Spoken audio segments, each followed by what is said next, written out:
ஆஸ்திரேலியால இருக்கிற 426 kilo bronze statue of Mahatma காந்தியை யாரோ திருடிட்டு போயிட்டாங்க. அந்த ஸ்டாச்சுல பாதம் மட்டும் இருக்கு, மத்த எல்லாத்தையுமே கிரைண்ட் பண்ணி எடுத்துட்டு போயிருக்காங்க.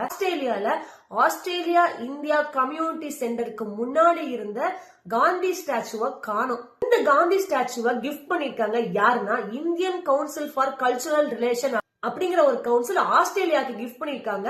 நாம இந்தியா ஆஸ்திரேலியாவோட ஸ்ட்ராங் ரிலேஷன்ஷிப்பை சொல்ற மாதிரி மகாத்மா காந்தியோட ஸ்டாச்சுவை கிஃப்ட் பண்ணிருக்காங்க. இது 2021 வைக்கும் போதே அங்க இருக்கிற லோக்கல்ஸ் அதை டார்கெட் பண்ணிருக்காங்க. பட் அப்போ இதை பெருசா எடுத்துக்கல, யாரையும் அரெஸ்ட் பண்ணல. பட் அது இப்ப எப்படி ஆயிருக்குன்னா ஸ்டாச்சுவை எடுத்துட்டு போற மாதிரி ஆயிருக்கு. இப்போ 3 இண்டிவிஜுவல் இதை பண்ணிருக்காங்கன்ற மாதிரி போலீஸ் கண்டுபிடிக்கிறாங்க. நாம எக்ஸ்டர்னல் மினிஸ்டர் இருக்காங்க, இதை நாங்க ஸ்ட்ராங்கா கண்டம் பண்றோம், இதுக்கான சொல்யூஷனை நீங்க சீக்கிரம் எடுத்து சொல்லுங்க அப்படின்ற மாதிரி இந்தியா சைட்ல இருந்து ஆஸ்திரேலியாவுக்கு ஒரு பிரஷர் கொடுத்திருக்காங்க. ஒரே ஒரு விஷயம் தான், உலகத்துல என்னென்னமோ நடக்குது, கண்டிப்பா பின்னாடி ஏதோ பெருசா வெடிக்க போகுது எல்லா நாட்டுக்கும் இடையில, அது மட்டும் தெளிவா தெரியுது.